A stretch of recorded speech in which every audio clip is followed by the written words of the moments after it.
So, okay. So till yesterday, we are done with the developer classes. So development using the Visual Force programming and Apex programming languages. So today we'll go to the integration part. So as a part of the integrations we cover so different integration procedures. So we use in Salesforce. So what are the integration procedures we use in Salesforce? So here,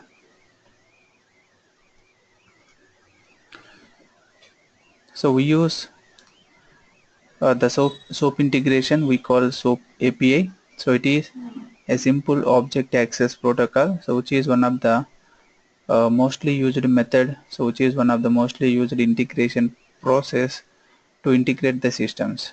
So forget about the two systems. So one of the approach is a SOAP integration, and the second approach is REST API, so which is representational state transfer, so which is another API so we use in Salesforce to integrate the systems. And another one is the HTTP callout. So we send the request to the third party web services. So based on the request, so we pass, so it will return back the response, and with the response can be either in XML format or JSON format. So most of the time in the integration, so we deal the integration request and response with XML, so which is extensible markup language, and another one is JSON format, which is JavaScript object notation. So we'll talk about the HTTP callout again. So these are the three type of integrations. So one is the SOAP API and REST API and the HTTP callout. So addition to that, so some areas we work with feature callouts as well as a part of the training. So these are the three type of integrations. Let me show you the course content we have. So it's about five hours of training. So 5 to 7 hours of training. In 7 hours of training, so we cover SOAP, REST, and HTTP callout. So before going to the integrations, so what are the things you require? The first thing is, anyway, you should have knowledge on administration. So addition to that, you should be good with Visual Force and Apex. So you should be good with the development as well. So integration comes under development activity. So the guy who works for the developer, so he has to take care about the integration activities as well. So addition to the developer activities, so here is the integration. So here is the additional role and responsibilities for an integrator. So what are the use cases? So what are the requirements that we go for the integrations? So using a Visual Force programming and Apex programming language, so we cannot communicate directly with any other database systems. So which means we cannot communicate directly with any third-party systems. So the concept which is included in the Apex, so which is an advanced programming, so we call API programming. So using an API programming, so we can integrate the systems. So we can directly connect to any third-party systems. So the concept is called integrations. So in normal Visual Force and Apex programming, so we deal with internal Salesforce applications or the public websites. But when you are dealing with some other systems, third-party systems, like, so our source is a Salesforce organization. The third-party systems can be the SAP system or Siebel system or SQL Server. So the third party can be any system. So which means the target system can be any system. So if you wanted to connect these two systems, so at the time, so integration comes into the picture. So as a part of the integration, the mostly used integration procedure is a SOAP integration, which is a heavyweight protocol, so which can deal with bulk load. So if you have the more data, so which is a part of your response after the callout, so we go for the SOAP integration. So this SOAP integration mostly deals with XML responses, or it can be the customizable responses, or you can even handle with the string responses, or even it can be the JSON responses as well. So there are two type of responses always we go for. So one is an XML response and another one is a JSON response. So if it is an XML response, we use an XML parsing to parse our customer response data, or if it is a JSON, so we use the JSON parser methods.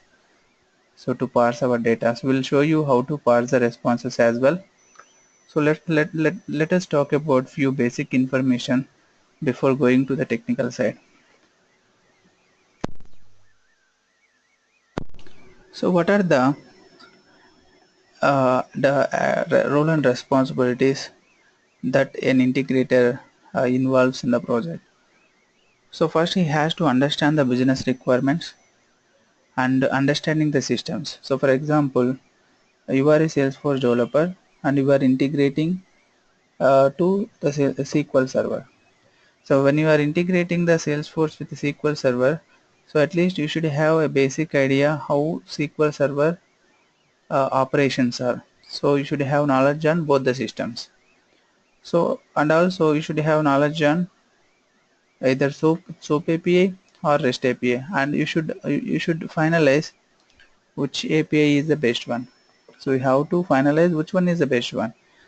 So when it comes to the API selection, so it depends on the protocol that you are integrating. Like if it is SOAP integration, SOAP can deal with bulk data, and if it is REST integration, so REST integration deals with lesser data. So SOAP is a heavyweight protocol and REST is a lightweight protocol. Generally in mobile related applications, because mobile devices are the lightweight devices, so when you are integrating any systems, so which means when you are building the mobile related applications, most of the integration involved with REST integration. So if it is a standalone systems, like if it is a standalone system like SQL Server or SAP or any other standalone systems, then better to go for the SOAP integration. So for any service you build, so the main thing is, so you have to test your services with bulk data so that you can understand how your service behaves even for lesser data and also even for the bulk data. So they are the role and responsibilities for any integrator. So integration role is not the separate role, so it is like a developer role. The person who works for a developer activities, he has to take care about the integration activities as well.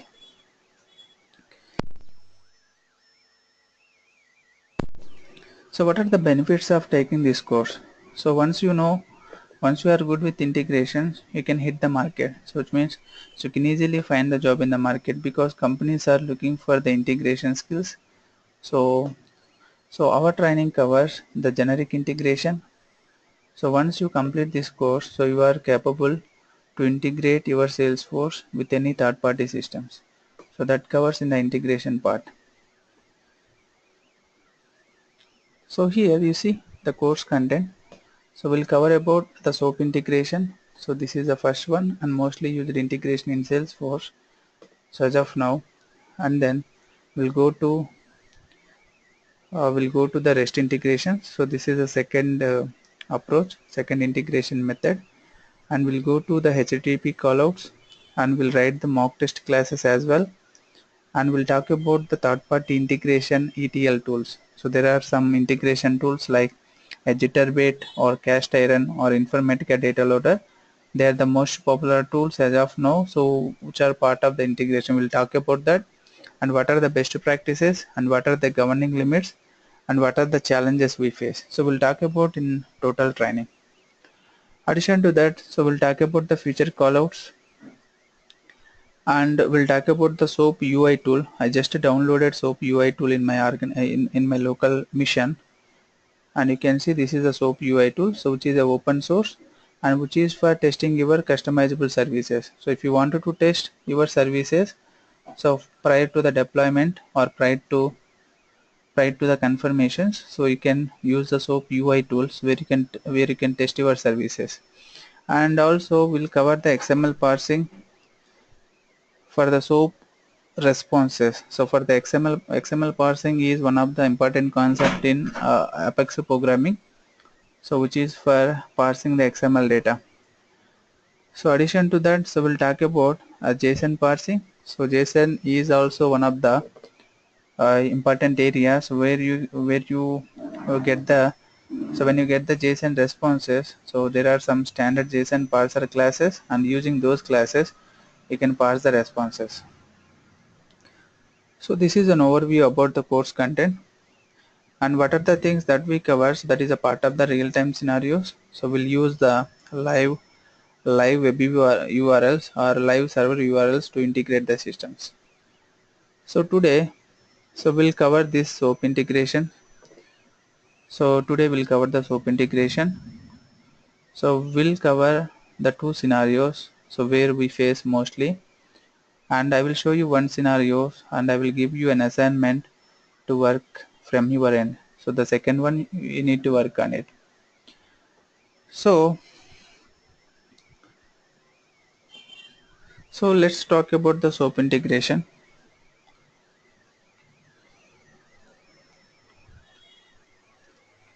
So let me give you an overview first.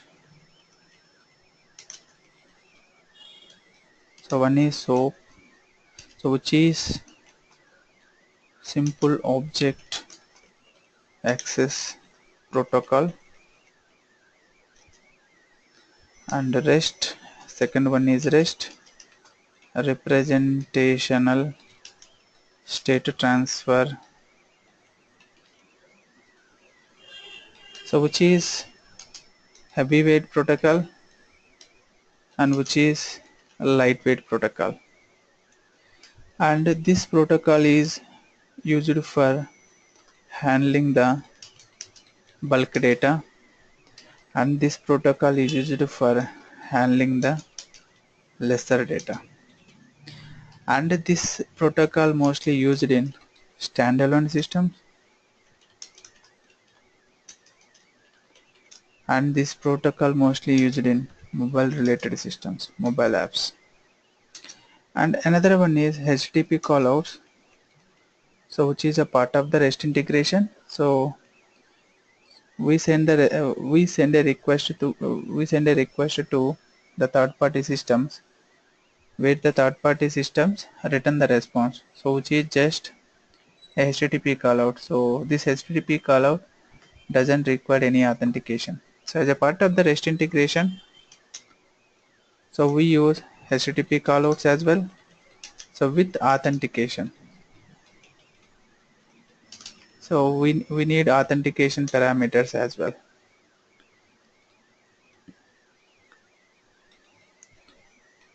So these are the three integration methods we use. So addition to these three, so we use future callouts as well. And addition to that, so we use batch callouts. So batch callouts as well. So these are the major areas in Salesforce where an integration involves most of the time. So in this particular session, so we'll talk about only the SOAP integration, and rest of the topics we'll cover again in future sessions, like in tomorrow's session. So the first one is SOAP.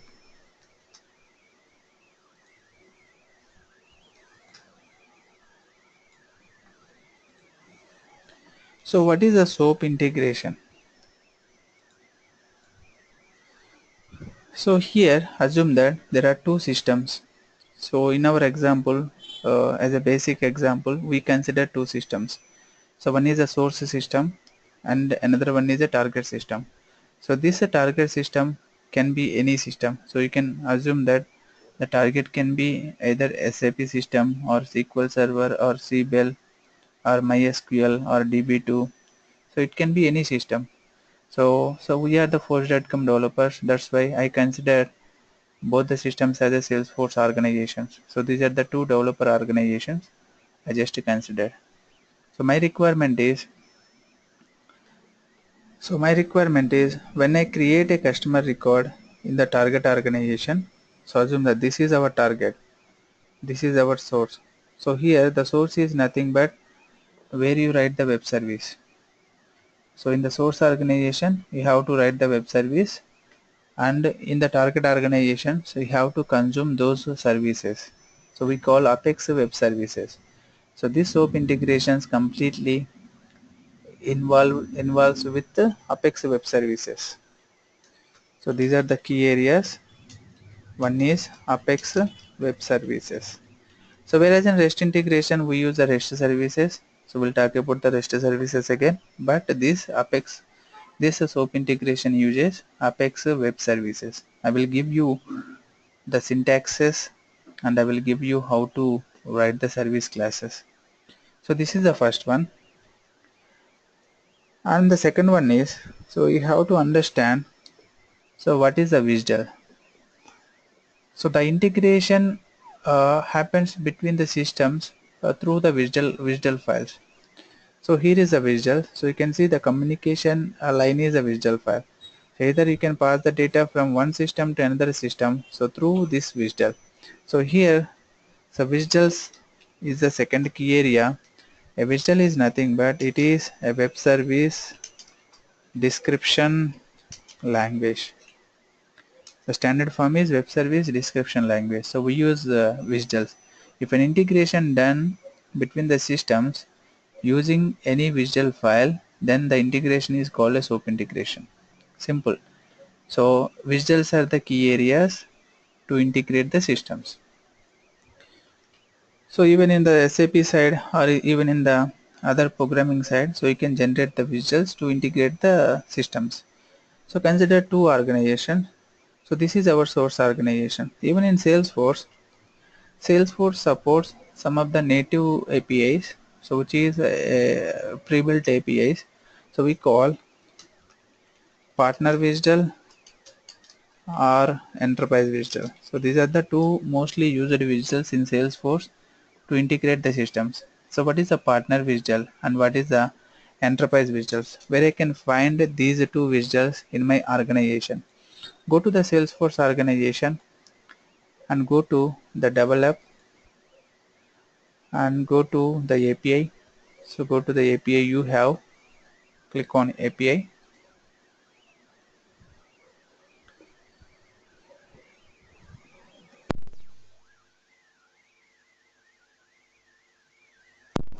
So here you have the complete WSDL. So this is the API WSDL.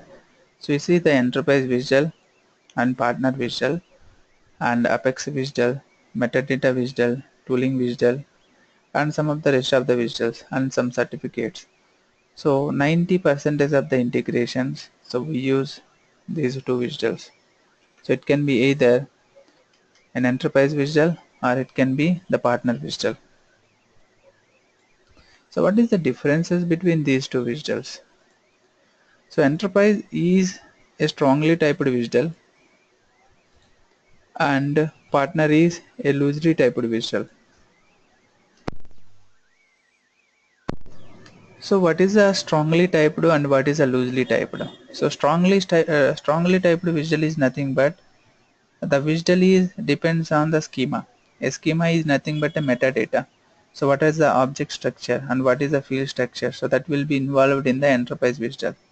So whereas in partner WSDL, so partner WSDL doesn't involve with the schema data. So it doesn't involve with metadata. So we call partner WSDL is the dynamic WSDL and enterprise WSDL as a static WSDL.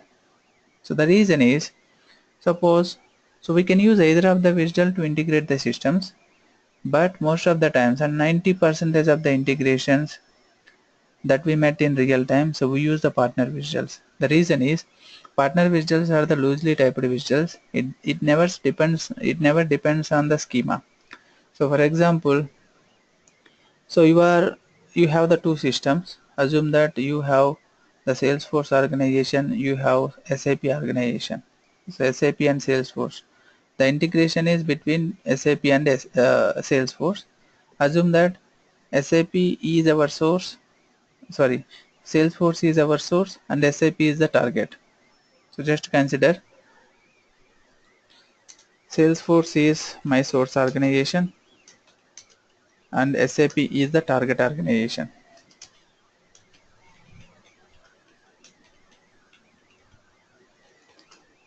So when you integrate these two systems, so you have to use either enterprise WSDL or partner WSDL in SAP to make the connections. So these enterprise WSDL or partner WSDLs are used just for the connection. So if you see my diagram, so if you see the diagram here, So if you see the diagram here, so I specified a partner WSDL and a connector indicator. So this is a partner WSDL, so which is for connection. So connecting these two systems.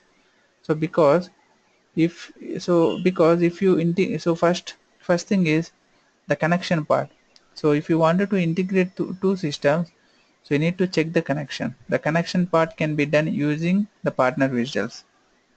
So partner WSDL is a web service WSDL, so where we integrate the systems, where we use the partner WSDL for the connection. So connection can be done using the partner WSDLs. And this is a dynamic WSDL. And so the reason we go for the partner WSDL, so it is not depending on the schema. So it doesn't depend on schema, but enterprise WSDL depends on schema. So for example, so what happens when you use the enterprise WSDL? So let's say today I integrated two systems, Salesforce and SAP, and I used enterprise WSDL. What happens tomorrow? So tomorrow one of the developer or one of the administrator, so they have modified some changes. They have modified some metadata in Salesforce organization, or else they have created a new object, or they have created uh, some other, they have created a report, or they have created some other information. So what happens? The newly created object is not accessible through the yesterday's generated WSDL. So which means, so what are the WSDL you have generated yesterday? So that is an enterprise WSDL. The newly added changes will not be accessible from the older WSDL because that is a static. So at the moment, so what are the elements you have in the Salesforce organization? The elements can be accessible by the enterprise visual, but in case if you in future if you modify the schema or if you add few more fields, those fields are not accessible by the older visuals. So what you can do is you have to regenerate the visual, and you have to use always, so you have to regenerate again and again whenever the schema changes. So that's why we don't go for the enterprise visual always, so but we go for the partner visual. Partner visual is a dynamic visual, so it never considers the schema changes, so it is a dynamic connection. At the moment, if you wanted to connect to a Salesforce organization, if you use a partner visual, it consider only your authentication parameters, like what is the user and what is the password, and what is the user and what is the password, and what is the security token we use. So that's about that. That's about the partner visual. So here, so we use the partner visual. How can you generate the partner visual in Salesforce? So if you wanted to generate the partner visual in Salesforce, so here is the link. Just go to the API in Salesforce, and you can generate it. So partner visual, generate partner visual. So when you click on it, so it will be generated a visual file. So this is the visual, and this is the latest version. So your version is 37.0. So that is your API version. So which is from, this visual is from the salesforce.com partner web services. So that is a visual you have to use to integrate the systems in to integrate the Salesforce organization from any third-party system. So as of now, so we don't have the third-party systems, like we are not the SAP guys, or we are not the SQL server. So what we can do is, so we can integrate to Salesforce organization. Assume that the target organization can be anything. It can be the SAP, or it can be the SQL server. So assume that in our case we consider two Salesforce organization to integrate the systems. So what is the process to integrate, and how can you pass the parameters? So what are the steps involved in this integration? So we'll cover all the things now. So let's talk about few more details. So as I told you, I would like to integrate two systems,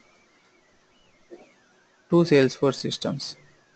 So you can consider any two systems. So let's say the first system is source system, and the second system is a target system. So just assume that these are the two systems I would like to communicate. So here in the source system or in the target system, so what you can do is you have to generate what are the steps you have to do in the source organization. So one is you have to generate partner WSDL. So this partner WSDL is a dynamic WSDL, so which is used for this partner WSDL is used for integrating the source organization, which means connecting the source organization from the target. So this is the direction. So connecting this source organization from the target organization. So for that we have to use this partner WSDL because partner is a dynamic WSDL. So this is the direction. So in this direction, so we use partner WSDL. So just for the connection. So to connect from target system to source system, so I have generated a partner WSDL and I use a partner WSDL. So generation is a part of the source organization, and we consume this partner WSDL in the target organization. So forget about the indicator. Yeah, so let's keep it these two.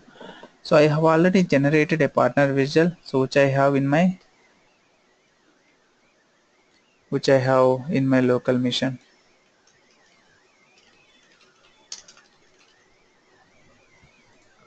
So let me show you the partner WSDL.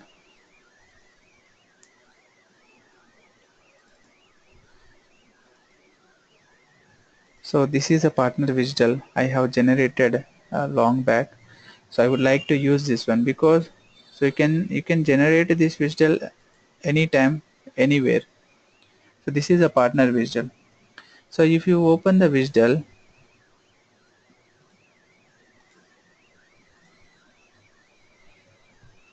so if you open this WSDL, you can see so which is very older version. So I'm going to use this older version. The version name is 27.0.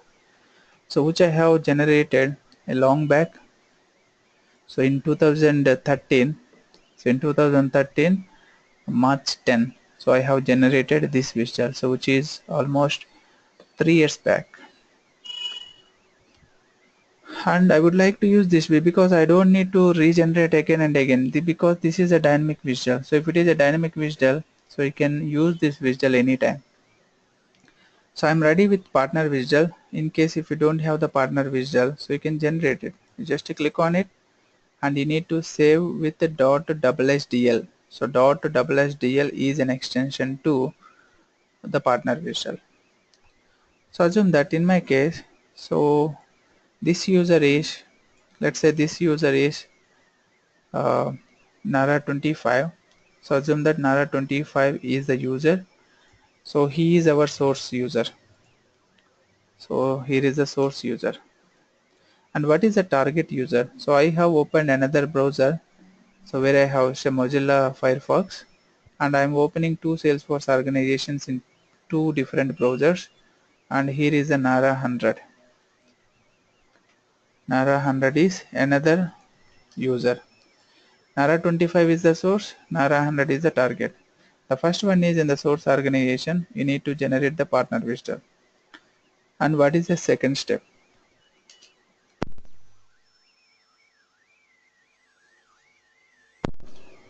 So to call this organization as a source, you have to write the web service. So which means, so you need a web service class. So this class is an Apex web service class where you can pass the parameters after the connection. So first you need to connect. Connection is the first one. So once the connection is completed, so which means once you are connected, then the second step is you have to pass the required parameters to perform the operations. So to perform the operations, you have to consume your own Apex web services. So you have to write your own service. for that.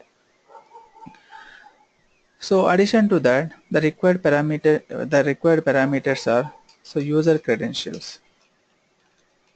So what are the credentials you need? So you need this org username.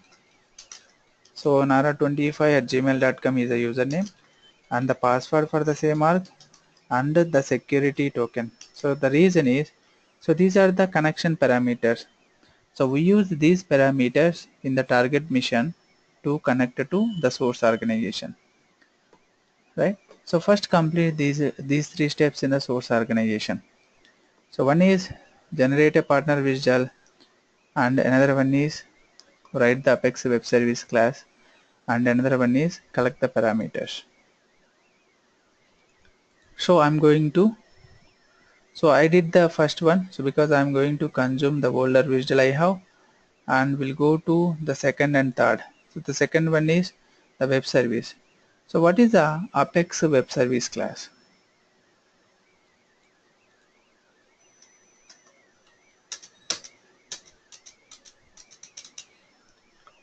So Apex web service class. So I will add this diagram. So these are the steps in source organization. So just for your reference. So steps in source organization. So what are the steps you have to follow? Source to steps. So one is partner WSDL generation.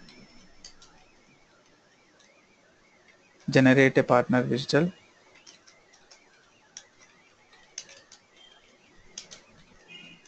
And the second one is write a Apex web service class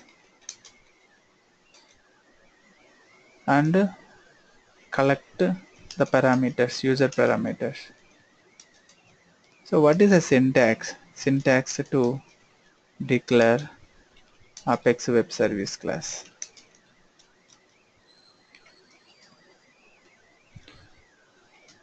So all the service classes are the global classes, global and class and your class name.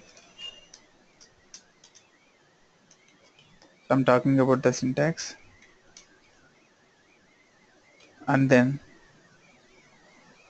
so it has a web service method, web service static, and your return type and method name and the required parameters. So I will show you how to write the service class. So I'm just writing the syntax now and logic. So this is the actual syntax. So I'm going to declare a web service class in my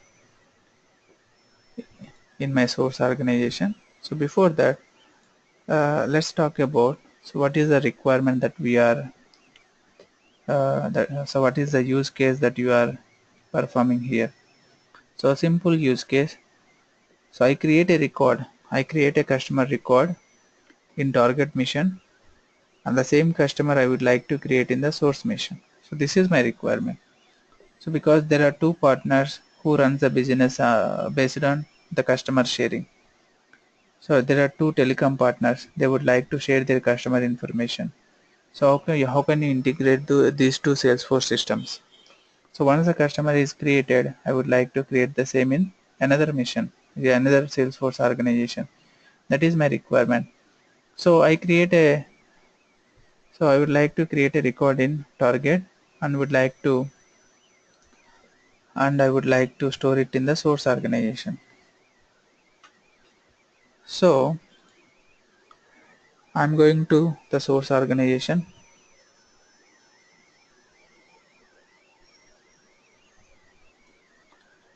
So Nitin, can you hear me now? Yeah, I can hear you now. Yeah, sure. For a moment, Yeah, sure. I will repeat that. So what I'm going to do is, so this is the syntax for declaring any web service class. So I'm going to declare the same class in my source organization because this is a part of the source. So the steps we are talking about, they are related to the source organization. So as per our requirement, I am going to create a record from target organization to the source organization. So from the target organization, I would like to pass few parameters. So the parameters must be received in the source organization, and for that you have to write your own service.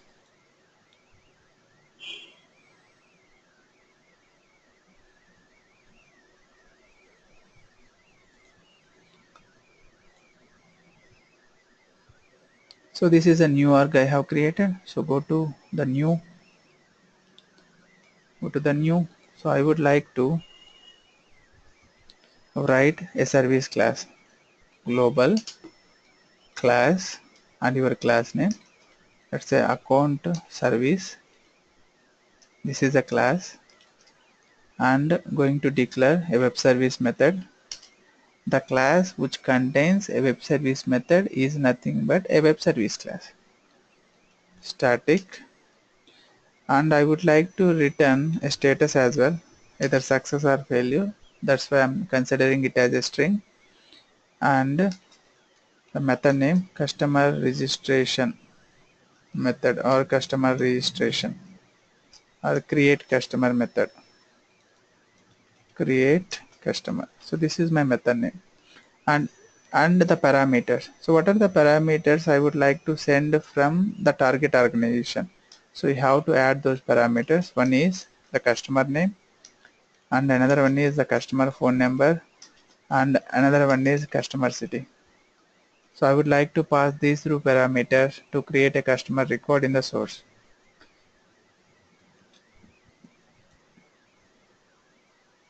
Now these three parameters will be, we are sending these three parameters from the target organization. So I'm going to receive those parameters in my service class and creating the customer record. So customer is an account. Obviously a dot name equal to the same variable I receive in my method. Same time obviously a dot phone equal to the same variable I receive here. Same time obviously a dot. So we have a field called building city equal to the city column. Just copy and use the variable names. And insert obj a. So insert obj a. So we'll add the exception handling in case if we get any errors. So we'll include that logic later again.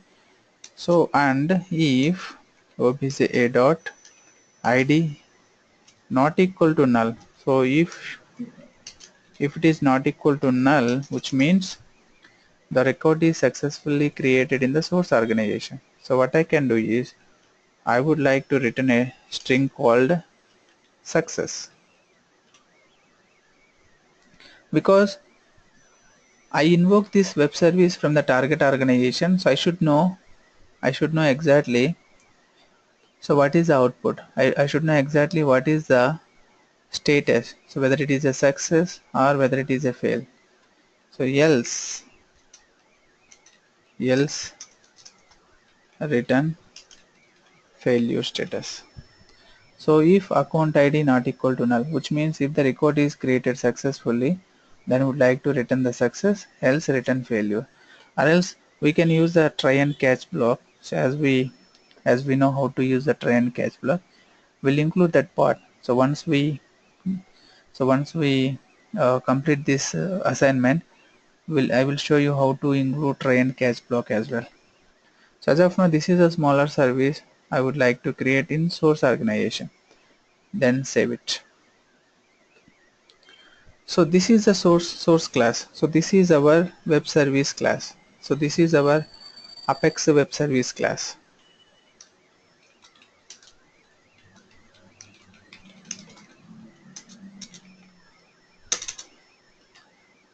So this is our Apex web service class, where the service receives three parameters, and based on the parameters I receive, I am going to create a record. Once the record is created, I am sending the response back. so I'm sending the status back. So this is the second step. So I wrote a web service. So this is the one I did. I wrote a web service where I would like to receive the parameters. So we'll pass the parameters from the target. So forget about the target for some time. So we'll talk about the target again. So I'm just completing the steps in the source. So partner WSDL I have, Apex web service I have. Then what are the parameters you need? So I need username and I need password and I need security token. So what are the parameters? So user parameters. So I know the username. So my username is nara25@gmail.com and I use the password for that, and I don't know what is the security token. I have to generate the security token now. I will generate it.